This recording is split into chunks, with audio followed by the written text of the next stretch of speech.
Hello everyone, Loremaster of Sotek here, back with a new video going over the Amethyst update that Creative Assembly quite literally just dropped on us out of absolutely nowhere. So if you haven't heard the news, which is certainly possible because it kind of just, like I said, fell out of the sky, they have announced that I think today we're getting the Amethyst Wizard here, which is the Death Wizard, as a free hero, essentially, for the Empire. So Empire players rejoice. If you include Balthazar Gelt, all 8 Winds of Magic are finally at long last available to the Empire, making them the most magically superior race in the game. I hope one day that the other races who are supposed to have access to all that magic also do, like the Elves and the Slann, but in any event, pretty exciting. So they just kind of talk about that he's available. I'm not sure if he's going to have any unique abilities or stuff like that, like the metal or the Beast Wizard has. The Beast Wizard, of course, being able to ride a griffin as his kind of special trait. I'm not sure if they're going to do anything with the Amethyst Wizard like that, but we'll see. In any event, let's go ahead and go over some of the fixes and then the balance changes. And that'll be it for this video, but I actually kind of want to talk through all these. I know a lot of my fellow YouTubers have kind of skipped them, but these are mostly pertinent to campaign, so let's go ahead and get into it. So, starting with fixes. The final battle will now trigger correctly in the Eye of the Vortex campaign, provided the final ritual has not already been triggered in the save game. I'm not sure exactly which bug this is referring to. I'm guessing, but, you know, good fix. Fix an issue where a game would crash, good, that's always good. Soft lock, good, fix. Crash, fix, good. Legendary hero, bug fix, good. I'm just going to kind of skim most of the bug things. Here we go, here's the actual changes.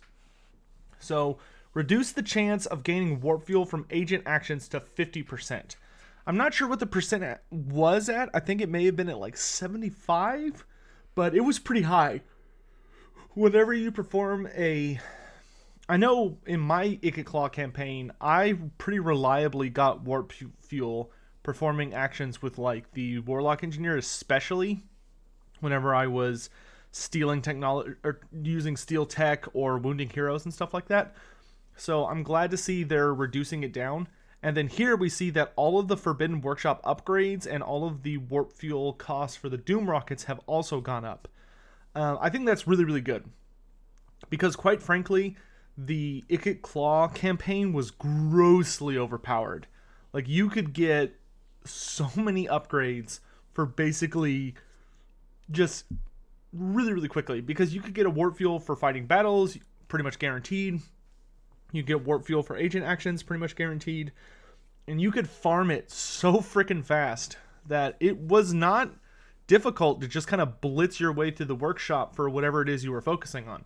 Like, if you go watch my campaign, I'm probably only like, I don't know, 30 turns into my campaign, and I've already unlocked all but, I think there's one tier left of upgrades for all 4 weapons teams units.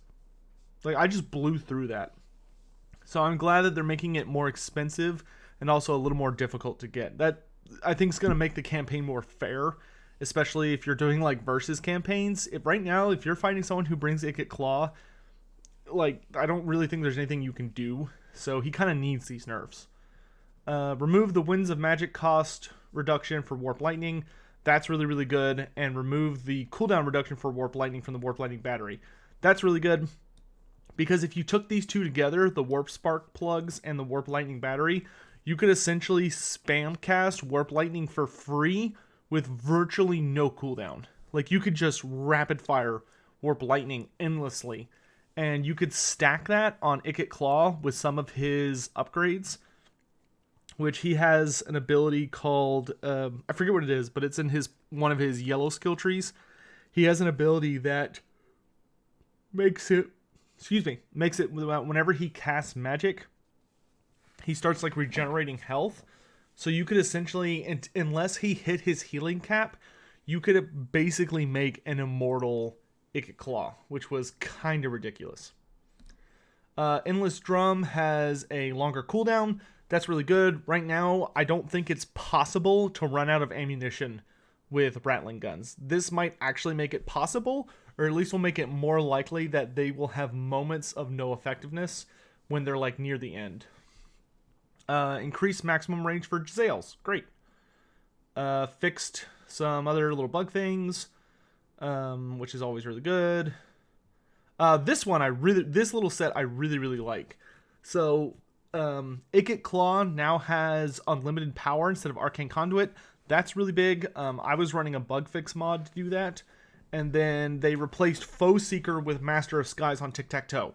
That's also really good. I was running the community bug fix mod for both of these, in that I was, which it did this one, but like in the Tic-Tac-Toe campaign, I started off with Master of the Skies because you can't get it through your skill tree in the last campaign, and now you can thanks to this update. So that's really good. Then they changed Tlaqua and Quetzalcoatl to have to the Jaluk Oasis and Wadi El Tabuk, respectively, to make them actually Arabian regions, not jungle regions. And now it's known as the Southern Desert of Araby instead of the Western Jungles. That makes a lot more sense because they were literally like changing the design of the world to try and just give Tic-Tac-Toe a jungle, and it felt really bad. And I know a lot of people commented on it, where it was like, okay, either these are the Western Jungles and you need to make this jungle terrain, or you just need to fix it. But it was super awkward where they just kind of like ripped Tlaqua out of where it actually is, and were saying that it was in the southern part of Araby when it was just really lazy. It didn't look good. So I'm glad that they fixed that. Ikit Claw's upgraded Brass Orb no longer gives him plus 20 Wince magic. That's good. He really doesn't need that. Ikit Claw can get a stupid amount of magic. So I don't think having that on the Brass Orb, A, made sense, and B, was necessary. However, he also gets traded. His double insulation no longer gives him plus 20 armor, but instead gives him plus 2 additional physical resist, plus 5 additional magic resist, and plus 20% fire resistance. Which, those are all the types of resistances that exist in the game. Like, that literally covers you on every base. So basically now he gets a flat 20% resistance to magic, fire, and then he gets a 10% resist for physical. So you lose armor, but you're gaining like way broader of defenses against pretty much everything. So I actually think that's a buff, not a downside. It does make you a little bit more vulnerable to just regular stuff like low AP damage and regular AP damage. You're a bit more vulnerable to, but you're now much better against magic and fire. I guess shooting missile resistance is the only thing he doesn't have in spades. But I think that's honestly fine. Reduce the cooldown of all spells from 20% to 10% for his Power Overloaded skill. That's really, really good. Reduce the cooldown from 30 to 10 for Warlock Masters. Once again, I'm pretty sure they did that to make sure that you weren't just spamming spells nonstop, because it seems like whoever designed their skill tree did not talk to whoever designed like the workshop. So you could literally get down to like 100% or something close cooldown reduction on spells.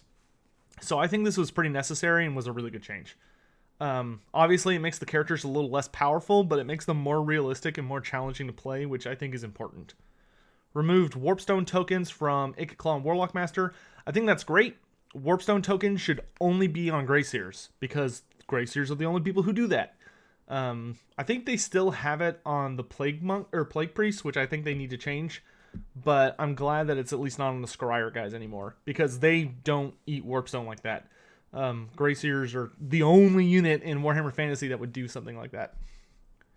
Then Salamander Hunting Pack buffs got added to Spawnkin, which is good because I don't think the Salamander Hunting Pack had a level 7 thing. I think they like accidentally missed them. So that's great. So the Disciples of Sotek, Tide of Sotek, and Reverence, which are all of Ten and Juan's like super special abilities that buff the hell out of skinks, only applied to red-crested skinks, which was stupid. Now they apply to all skinks. So it's skinks, red-crested skinks, and chameleon skinks, which I think is way better. I do wish they would also add it to any units that have a skink like involved, like pterodons, ripperdactyls. I don't know. I probably wouldn't do it for monsters, but units that have like a significant, like 50% of the model is a skink, I think I'd also like to see this, but you know, I'll take what I can get. Okay, so the skirmisher, dexterous warrior, and skink leader skills, these are all from the unique like level 12 tree for the red-crested skink chief, and it used to just say like gives these kinds of buffs to skinks, but that's all it would say. So you would sit there being like skink, like red-crested skinks, or skink skirmishers, chameleon skinks, pterodon rider, like what do you mean by skinks? So now that's clearly stated. They fixed all of the vowels bugs, which is really, really good. I know a lot of people, I saw a lot of posts on Reddit with people not being able to get paladins to get their pledges. And looks like they fixed some of these pledges that were a little bit easy to cheese. So that's really good too. Feral Cold Ones are now available at tier 1 instead of tier 3. This is great. It was so stupid that you had to get a tier 3 exotic animal building to unlock Feral Cold Ones. That made no sense. It was like, really? I had to have a tier 3 building where there's exotic animals and fully upgraded just to get Feral Cold Ones? Oh my gosh. So that's a much better change. Vastly increase the discoverability of Doomsphere and war camps. Yeah, that's great. These literally will instantly destroy most settlements, so it should be genuinely difficult to get them to go off. Like, if you're going to build a Doomsphere, you should need to commit every single other space in that settlement purely to hiding it, because it's going to blow up the settlement. You know, it's really powerful, so it should be difficult to pull off. Like, you should almost have it be forced to send a hero there just to lower the discoverability of undercities. Increase food costs of certain buildings and decrease food income from the Under Empire. I think that's great. One thing that I noticed in my Ikit campaign, which you can go watch, is that it is stupid easy, and I mean stupid easy, to be running at max food if you're using the Under Empire. I think in the current build, there is no excuse to not be at max food unless you're just like expanding insanely fast, and you're like not even bothering at all with the Under Empire. That is the only way you could be at negative food. See, they made it so that agents have plus 15 instead of plus 10 to discovering undercities. That's great. So that means if you are playing against the Skaven, or you notice that Skaven corruption is kind of going up in your area, you can literally just have 3 or 4 heroes run into that province or that region and kind of look around, and they can scope out settlements. Which is good, because this is actually the first time that I've seen a good argument for there to be multiple characters hanging around a single province. Like, until now, there's never been a good reason to have, like, if you're playing dwarves, for instance, as just a random example, like, there used to never really be a good reason for me to be like, why would I need more than like 3 heroes in my entire campaign? Like, unless I'm scouting something out. But generally it's like, okay, I've got maybe 2 characters, 3 characters who have assault units maxed out. And then maybe I have like 1 or 2 characters stealing technology and stuff like that. But it's like, I feel like the heroes in the game need another rework where they have more blue tree skills available, so you can actually like have a much more interesting time determining what your hero's capable of on the campaign map. Because right now, to me, it feels like you're being punished for using heroes purely on the campaign map, which I think should be an option, because a lot of them just don't have enough skills to make it worth it. You know, they're so pigeonholed into what they can do. But this is a really, really nice thing to let you like take multiple people and almost run them around in a group. That way you have a really high chance to discover undercities. Increase the AI's likelihood of destroying them by a fair amount. That's good. I don't think I've gotten any messages of the AI discovering mine, playing as like Ikit Claw. And I think I've been pretty good about keeping it hidden. But it could be that maybe the AI did discover them and just didn't care. Or hasn't done anything. And the AI really should prioritize blowing those up. You should get punished if you don't defend your Undercities well. Amended the description of the red-crested skinks. No longer they the fastest skinks in the world. That must have been a bug I never noticed. And then they updated Albrecht's mount description for Tempete in custom and multiplayer battle. So now when you hover over it, instead of just showing like the generic text for a hippogriff, it shows like the accurate stuff. All right, that does it for the single player fixes and updates. So now let's go into the battle balance changes. And this one is the biggin. So the vampire counts and the vampire coast got slapped with one of the hardest nerfs I think I have ever seen in a single patch. This right here, this one is insane. Like, -2 duration on Invocation of Nehek and upgraded. That alone is a significant nerf. Because you have to remember that they get healed a substantial amount of health per second. So 2 seconds shaved off is pretty significant. Then on top of that, the upgraded version got more expensive to cast, and it now has a maximum of affecting 4 targets. That is brutal. Because, not unfair, I think, but brutal. Because what it used to be is that, and you can even see this in a video like Turin put out a little bit ago, is that undead players would tend to, especially on like ladder, undead players would typically run like a death blob, like, 3 Mortis engines on top of a bunch of Graveguard and maybe like a Vargulf or something.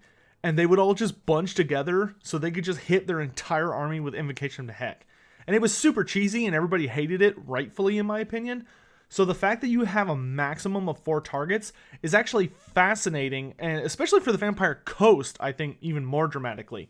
Because the Vampire Coast was actually probably the biggest abuser of running like massive blobs of really high tier infantry stacked on top of like just a shitload of zombies. And they would just spam cast overcast Invocation of Nehek. Noctilus, I'm looking at you.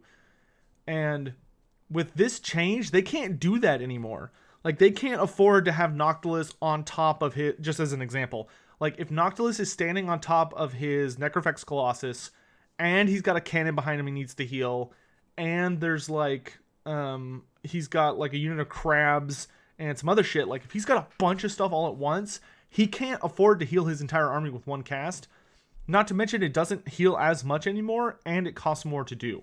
I actually think this is a very fair nerf for Invocation of Nehek, though it might have been a little too much at once, but we'll see how the meta adjusts. I'm really... This is going to completely change how the undead play. Like, I think it's going to be much more viable to run undead armies that are very small but focused, or potentially one thing I could see is running more necromancers that just have like a single Invocation of Nehek. That way you're able to hit more of your army at once. But I'm going to be really curious to see how that plays off. Earthblood also got the same thing. I don't think that's going to affect too many armies. Not that many armies have access to the Lore of Life in the game. And even of the ones that do, not a lot of them have like super Death Blob builds. High Elves I could see losing a few of their like really gross builds. But like when it comes to tournament play, which is all I really think about, in tournament play, I don't see this really being that big of a deal. The only armies, I think I saw Dov's video on it, and I agreed with this. There are a few things he said that I didn't necessarily agree with. But one thing that I did agree with was that I think that the, I think Bretonnians and High Elves are going to, or he said Bretonnians and Wood Elves, but I would also add High Elves are going to be feeling this the most. But once again, good change.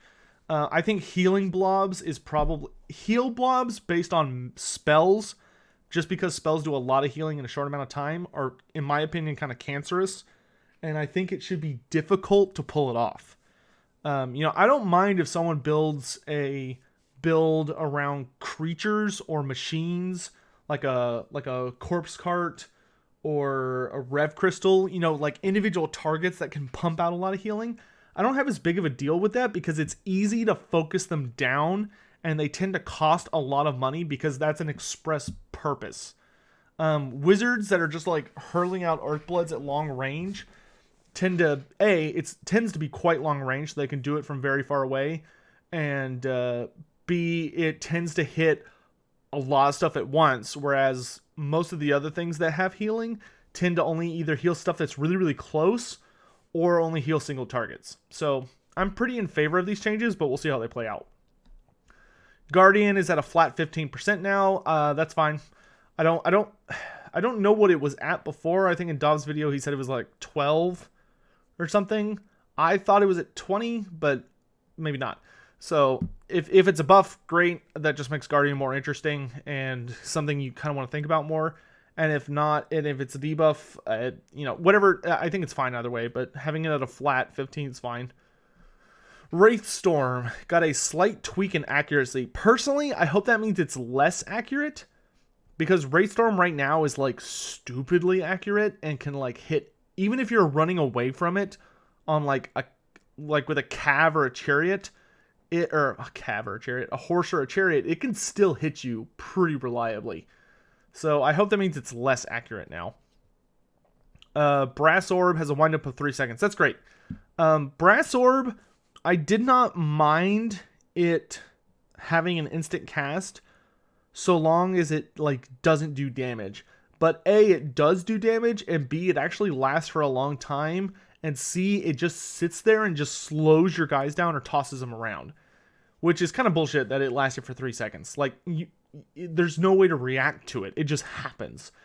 Every ability in the game needs to have a reaction time, unless it's like a buff nearby or something, you know, like a standard die. But something that affects the enemy and can have a hugely dramatic effect, like Brass Orb, needs to have a wind up.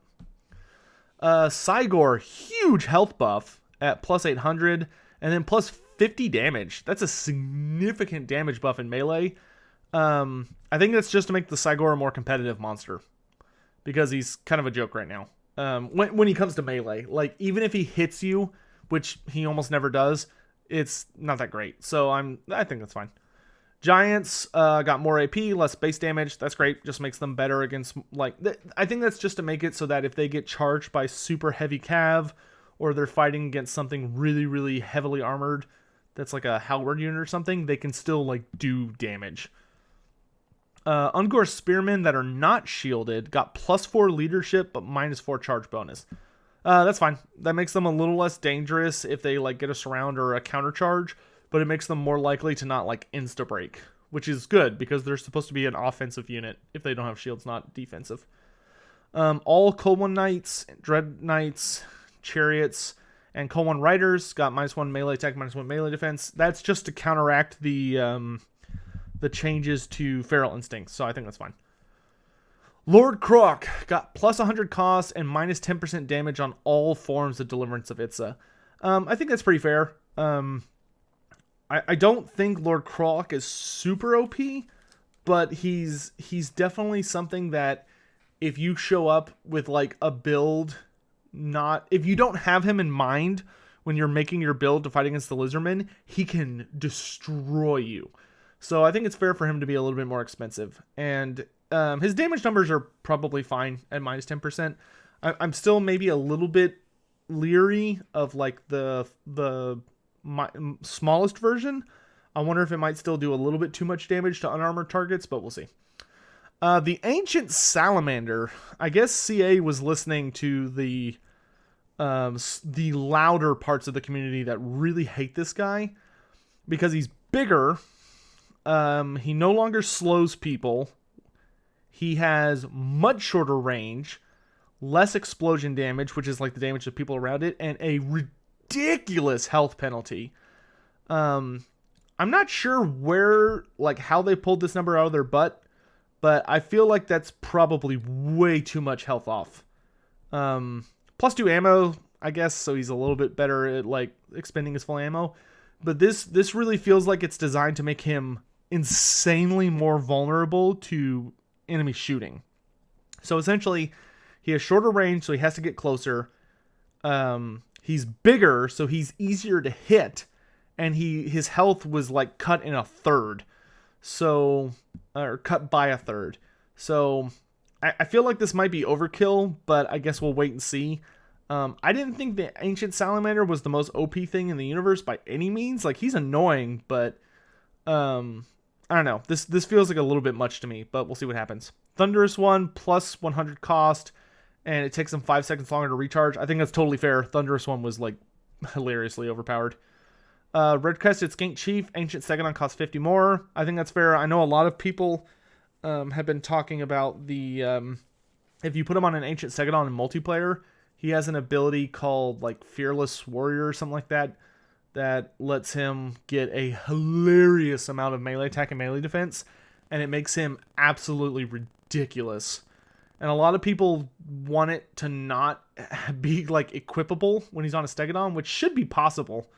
Which that could be, that might be fair.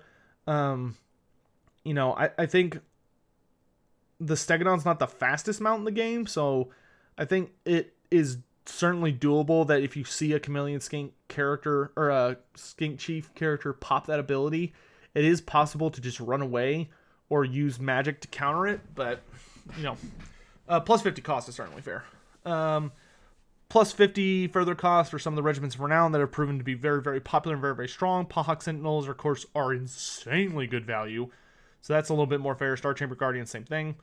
Bastillion Arc of Sotek is 50 cheaper. That's fine. Because he's not really that great in multiplayer. Actually, I don't know if these are MP costs. These might actually be single player costs, because otherwise it would say MP. So either way, I think that's fair. Dropsphere Tepok is now free, in multiplayer for tic-tac-toe. Great. They spelled tic-tac-toe wrong. That's not how you spell tic-tac-toe. One of those is supposed to be this one right here should be a Q. But anyway, Croxagor's got -2 AP melee damage. I think that's probably further in response to their Primal Instincts buff, so that's fine. I kind of wish it was the -1 defense and attack instead of -2 AP, but we'll see how it pans out. Plus 100 cost for the Horn ones. I think that's fine just because they've been really popular lately. Like, people tend to run like almost 4 units of them and just have them chew through a bunch of stuff. So I think that's fine to make them a little bit more expensive. Then Jezzail's and Regiment Around got +1 reload time, -3 melee defense. Those are great changes. Really strong unit, but taking a little longer to reload and being worse at defending themselves if they do get caught, I think is totally fair. Poison Wind Globadiers, -50 in multiplayer cost, -150 in single player cost. That's an awesome change. They're kind of hilariously outclassed by Jezzail's and Rattling Gunners. So I think that's a much needed change, because they're not bad. They were just kind of overclassed. So making them cheaper is a good way to close that gap. Warpfire Throwers, including the Regiment of Renown, got +30 armor. That's awesome. That just makes them way more durable, especially because they have to get so much closer. And weapon teams are actually supposed to have heavy armor. So I'm totally fine with that. I don't know if that's going to make them a good unit in multiplayer, but I know for my single player campaign, I'm going to love that. Rattling Gunners and ROR Rattling Gunners got more expensive and small reduction in accuracy. That's great. Rattling Guns are a unit that should not be super accurate. Like, if you're firing them at max range, they should be like, okay. But if you're firing them at close range, just because there's less for them to miss, because there's less distance the bullets have to cover, then they should be very effective. Stormverm with Halberds, -1 regular damage, +2 AP. That's great. That makes them a little better against monsters, especially. I still think Stormverm with Halberds need more leadership, or maybe more unit models, one or the other. But, it's not a bad buff. Doomflayers, -20% health, 10 armor, and -20% mass. These are all great changes. Doomflayers are a weapon team, which means that they're a fairly low tier Scryer creation that's meant to increase the effectiveness of units that they journey around. And Total War instead turned them into death chariots of doom that could rival or beat out a Gore Beast chariot, and that was totally inappropriate. So I'm glad that they're making them more like a weapon team and less like death chariots of, that frickin' Cetra and Sirtha Ek are jealous of. Like, they shouldn't be full effective chariots. They should be like half chariots. Warlock Master. His Doom Wheel now has Terror, which is good. That was a bug that it didn't have it before. Can't hide in forests, also a bug fix. -4 melee attack, -10 charge bonus, and -1 melee defense. All great changes. Just because the Doom Wheel's not super expensive on him in multiplayer or campaign, and it felt a little goofy how much better his stats would be. So I think that's a good fix. And then Ikit Claw, his Doom Flare no longer causes fear or hides in forests. Totally fair. That's fine. Vampire counts. So on top of the Invocation of the Heck debuff, the Vargulf also got -30 damage. I think this is 100% fair. The Vargulf is way too good right now, in my opinion. Because he got a buff last patch, which made absolutely no sense, because Vargulfs were already really, really freaking strong. Like, they are amazing character killers, or being able to, like, pursue and cut down other monsters. So they felt wildly, like, they felt a little too good last patch, and then they got buffed. So this is a substantial debuff, but I think they needed it. Cryptor's got +1 melee attack. Great, just a little. They've been kind of nickel and diming this unit up every patch, probably trying to find, like, a good space for him. And then Helman Gorst is, his Corpse Guard is cheaper. And in multiplayer, if he's on his Corpse Guard, his Reliquary Corruption, which is like its unique super ability, is now free and on by default. That is actually a substantial buff to him in multiplayer.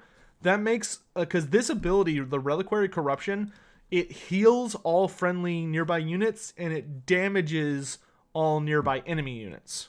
So it basically makes him a Mortis engine.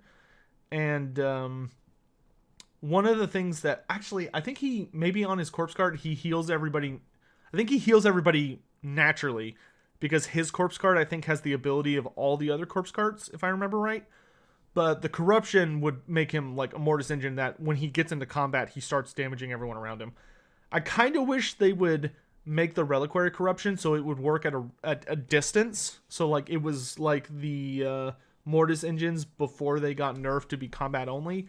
Because although that is very overpowered on things that are fast, like the Fey Enchantress and the Corpse Carts, or not the Corpse Carts, the Mortis engine, I think on Helman Gorst's Corpse Guard, which is very slow, him being able to damage people at like a 40-meter radius seems like it would be balanced because of how slow he is, and it would make him super dangerous if you ignored him until he got into combat. But yeah, I think Gorst would actually be pretty good if he was a legendary hero. I think the fact that he's a legendary lord is kind of what screws him. But in any event, I still don't think this is going to make him great, but it is a significant buff. This also makes him about 200 cost cheaper, because the Reliquary Corruption ability, which if you're going to take him on a Corpse Card, you might as well take that. I think increased his cost by about 130, and then the -50 cost, which I assume is, I mean, they don't say MP, but I think they mean MP on this, because you don't really worry about because it doesn't really cost anything unless they're talking about upkeep in campaign. But that would make them almost like 200 cheaper, which would be really good. And then Vampire Coast, Noctilus got another -5 armor on foot. Great. I still think Noctilus is probably too good. As long as Noctilus has the Moon Dial, and the Moon Dial is able to summon undead at a massive distance, I think he will always probably be too powerful. Noctilus, that Moon Dial really needs to go down to like a 100-meter radius, in my opinion. And then Mournguls, just the regular Mournguls, not including the Regiment of Renown, no longer have Terror. I think that's a fair change. They're a pretty cheap unit that are fairly difficult to kill due to the fact they regenerate in close combat and they have such high missile resistance. It can be really, really hard to pin them down and kill them. And them having Terror just kind of made them ridiculously effective. So I think that's a pretty fair change, and it actually makes the Regiment of Renown, the Night Terrors, it actually makes them worth taking now. Because the thing about the Night Terrors was that they used to have a slightly better stat line, but they also had Enrage. So, like, nobody would ever take them because it was like, so I'm paying to be slightly better at fighting, but at the same time I can lose control of the unit? That seems like a terrible trade-off. But now, if you take the Night Terrors, you actually cause terror. But the Morgul Haunter also causes terror. So, you know, you can still take the Haunter supported by 2 units of Morguls or 1 unit of Morguls, and you'll still have that kind of terror bomb effect. It'll just be isolated to a single unit or a single character, so it can actually be, like, countered, which I think is fair. But that wraps up the Amethyst update. I think the most exciting thing, obviously, is the Wizard. But as far as, like, the changes go, personally, I'm really excited for all of the tweaks to the Skaven and Lich campaigns to make them better. I still think that the Tenenhuan single player campaign needs tweaks because I feel like the plaque of Sotek sacrifices are still super gimmicky. Like it still feels like you're getting them too slowly, and it still feels like most of the things you end up sacrificing for are trash. Like, I wish some of them were better, and it really feels like he should be getting bonus regiments for now, just like the Clan Scryer gets through their workshop, instead of having to do sacrifices just to get the Regiments of Renown. Because, I don't know about you guys, but getting the Regiments of Renown through leveling Tenenhuan is about 6 billion times faster than getting them through that ridiculous sacrifice board. But I'll make a separate video about that soon. Yeah, overall though, I really like the changes. I am super curious to see how these healing debuffs are going to affect the meta. But in any event, thank you all for watching. I will see you guys around soon. I'm probably going to release this in the middle of the day, today/tomorrow. So I'll probably have been streaming all morning, and we'll be streaming all afternoon with all sorts of crazy stuff. So until then, y'all have a great day. See you around.